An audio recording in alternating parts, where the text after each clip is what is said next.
I'm Moreland Pehme, Editor-in-Chief of City and State, and welcome to the first episode of Last Look, City and State's new daily web series where we interview the most fascinating and influential people in New York City and New York State politics.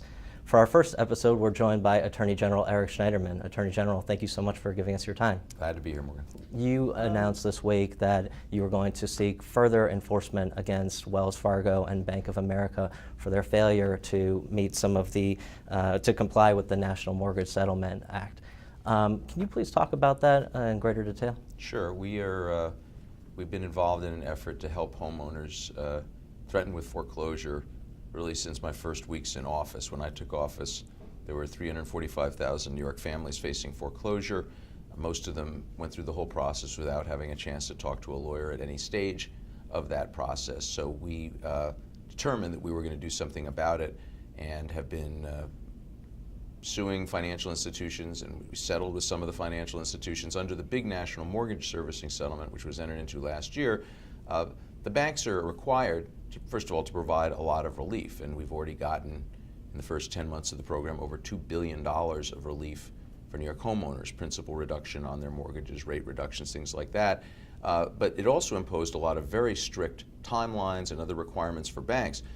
We are the first state that filed our notice of intent to sue under that agreement to go after two of the big banks that are just not hitting their deadlines. I mean, have you seen a good faith effort on the behalf of the banks to clean up their acts to address and reform some of the practices that led us into all the secondary mortgage problems and all the things that you were trying to address with the National Mortgage Settlement? In some areas, yes, but honestly, it does require constant scrutiny. I mean, again, we have gotten a lot of relief for homeowners. I mean, the number of New Yorkers who are underwater, that means they owe more in their homes.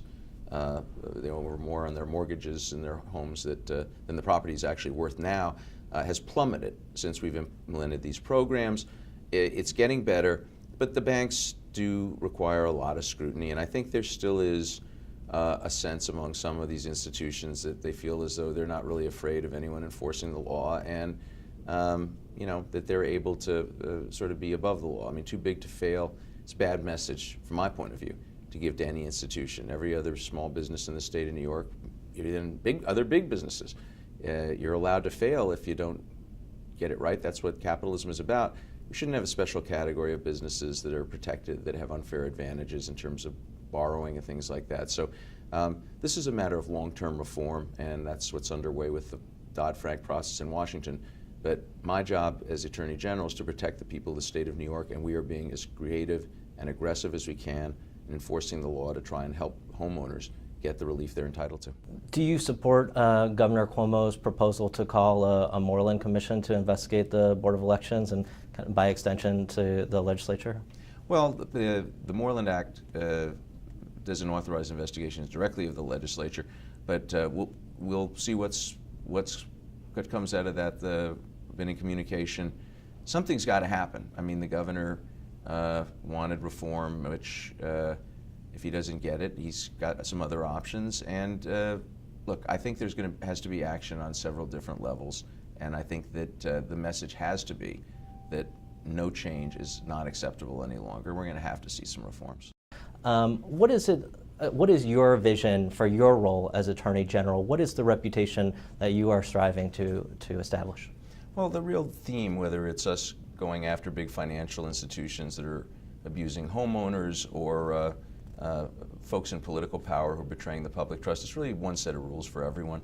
I mean, that is really the theme that animates everything in our office. We've been going after unscrupulous employers that don't pay minimum wage or prevailing wage. We've been going after polluters who are refusing to abide by the rules. We don't want legitimate businesses to be put at a disadvantage by folks who cut the corners. And there's a little bit of an atmosphere that if you can get away with it, it's a smart business practice. That's not what we think. There's kind of a lot of talk about a certain iciness in your relationship with the governor's office. Is that accurate? I mean, how is your working relationship with the governor? We have an unbelievably intertwined set of offices. Our folks, we represent his agency, so people in my office and his commissioners and deputy commissioners are in contact all the time. We have a constant working relationship, so If we disagree on some things, we disagree on some things, but it is important for all the people in the state of New York that we work together, and we are working together. And you were very much elected as a champion of progressive ideals for New York State. I mean, would you like to fashion the role of being the liberal lion of our state? And I mean, do you feel like we have a strong champion for progressive reform on the statewide level? Well, I believe in progress, and I think that makes me a progressive. I do believe in progress. I think the idea of the United States is not that we ever achieve our national ambitions, but that we move forward towards greater justice and greater equality with each generation. That's a commitment we make to our children, and it's been true for most of the history of the United States. I think we've had some backsliding in the last couple of decades, but I'm determined, and the governor's expressed the same determination, that New York has to regain its mantle as really the progressive leader of the United States, as it was for much of the 20th century, and I'm proud to be a part of making that happen, and proud to have the opportunity to do it, as the voters chose me to be their Attorney General, and it's great work, and I'm going to give it everything I got. Attorney General, thank you so much for your time. Thank you.